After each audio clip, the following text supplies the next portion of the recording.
lot of people talked about stress. I'm going to go briefly into some science behind stress. But like I said, listen gently. We have the central nervous system, right? And there's a division of the central nervous system called the autonomic nervous system. In that, there's two divisions. There's the parasympathetic nervous system and the sympathetic nervous system. When we're in a state of stress, anxiety, the sympathetic nervous system is engaged, and we have increased heart rate, our blood pressure is increased, it decreases the productivity of our immune system. These are the physiological effects of the body when we're in a sympathetic state. But for the purposes of tonight, I'll just call it a stress state. When we're in a stress state, which we all know what a stress state feels like, either stress at home or stress at work.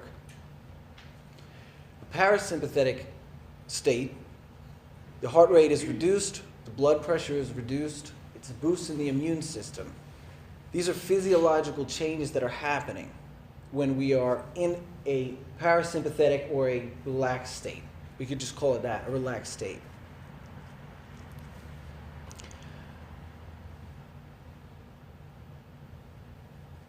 An example of this is, let's say you go and you get a massage, or you take a bath, or you go on a small vacation, or you're reading a book. There's some point in that experience when you go from wound up, something brought you there, you're wound up, it's stress, at work or at home, and at some point in this experience, hopefully, there was an unwinding. Raise your hand if you are familiar with this experience. What's happening in this moment, this unwinding, that is when we're engaging in our parasympathetic nervous system. We're lowering the heart rate, we're lowering the blood pressure, and we're increasing immunity and relaxation. The body is sending signals of relaxation throughout the body.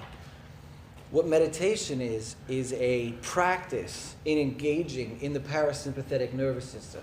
It is a conscious choice of, I'm going to sit down and engage in this state of the nervous system that tells my body these different messages, different than the messages that I'm telling myself when I'm in this constant state of stress. Because if we live in prolonged states of stress, there are serious health risks. The parasympathetic and sympathetic states of the body are involuntary. It's not something that we can voluntarily control. So if we're in extended periods of stress, our body will get in the habit of responding to things in our life in a stressed way. There might be a stimuli, something that happens in our life, and then there's our response to it. If we are in a stressed state, we'll react to it in a different way than if we're in a relaxed state. And the stimuli hasn't changed. It's just how the state that we're in has changed. But we can practice this. It's involuntary. Something that can't be controlled voluntarily, but we can practice it. An example I like to use is Michael Jordan, right? He's great at shooting a basketball. It's because he sat on the free throw line and shot the ball over and over and over and over again, to the point where it just became muscle memory. So when he's out on the court, he's not thinking, my hand goes here, this hand goes here, I throw the ball with this amount of backspin, my feet go here. He may not be thinking that. He's trained himself to muscle memory to a point where when it's time to shoot the ball, it just happens. Meditation is a similar way. We're training our mind through muscle memory to react in a parasympathetic or relaxed state. We are literally training ourselves to be less stressed as a reaction. When a stimuli happens, we react with less stress.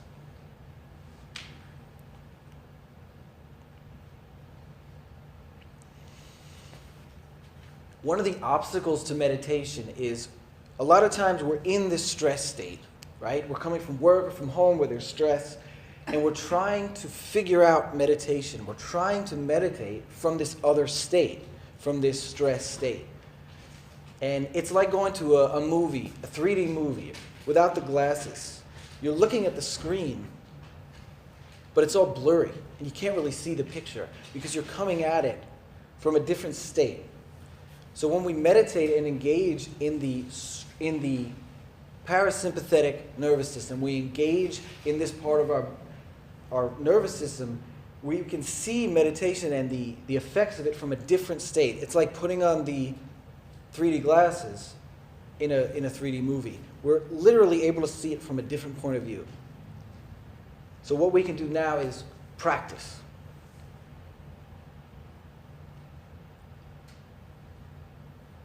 I'm going to move into a guided meditation as a way of practicing engaging in the parasympathetic or relaxed state of the nervous system. Because that's what we're all here for. But I have to explain the science behind it because sometimes it's helpful to know why this is happening. Why this is happening in our body when we do this versus that. At this point, does anybody have any questions? More of a comment. So what you're talking about is retraining our mind so that I can retrain my mind so that instead of meeting a particular stimuli with stress response, I can meet it with a more calm response. Yes. Because I can train myself to, get addicted to the stress, and I have to replace that with something different. Yes, it's literally a changing of the way your neurotransmitters fire. It's a changing of the way your mind, your brain, will respond to stress. So somebody who's meditating for 8 weeks, or there's a study that suggested that somebody who takes an 8-week course in mindfulness-based stress reduction will see a stress stimuli as a challenge as opposed to something that is stressful and exhausting. So the way we see it will be different. And it comes through practice.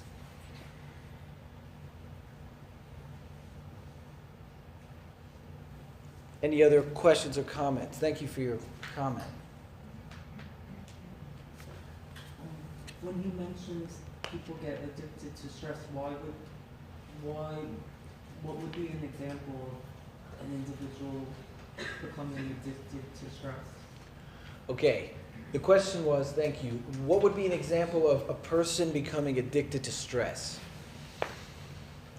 Some people, and raise your hand if you know someone like this or you are this person. You know what I'm going to say already?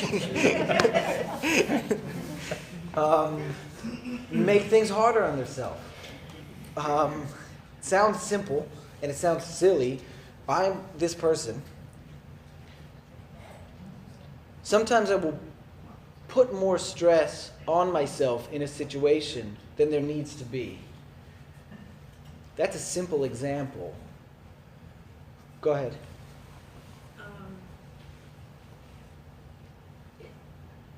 In trying to respond to the question of if you know someone with an A personality or with just ambition, just simple ambition with strive, or just someone who is agitated, but constantly agitated because of a relationship they have with an individual, a family member, a friend, a work.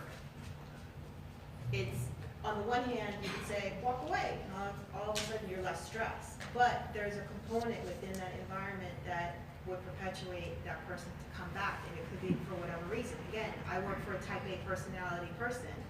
He's always going to be stressed because to him, the stress is achievement, ambition. It symbolizes something for him. For me, I'd be like, I lose my mind. But right? I wish I would bring my whole office. But I have a similar level of ambition. I work really well in my office.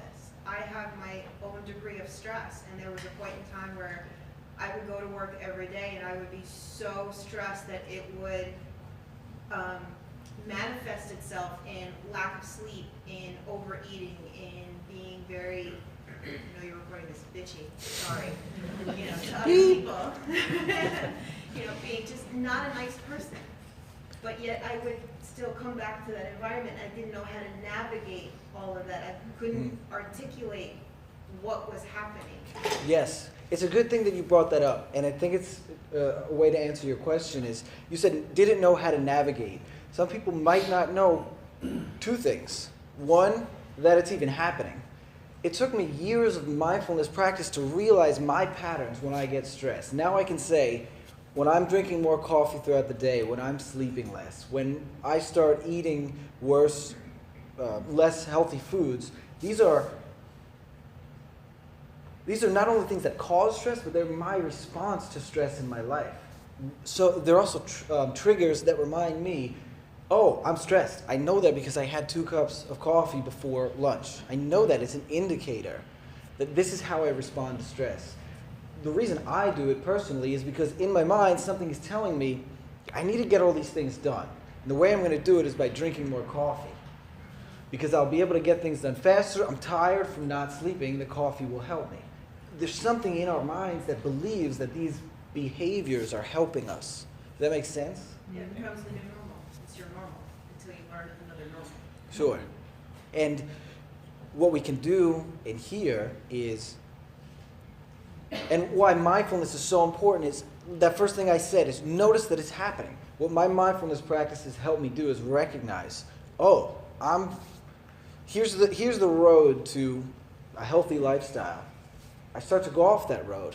And when I have my second cup of coffee, it's an indicator of, okay, you're off that road. And then I know maybe I'll wake up tomorrow and I'll meditate and get myself centered and grounded. Does that answer your question a little? How does meditation replace coffee? It doesn't. I don't know the answer. That's a great question.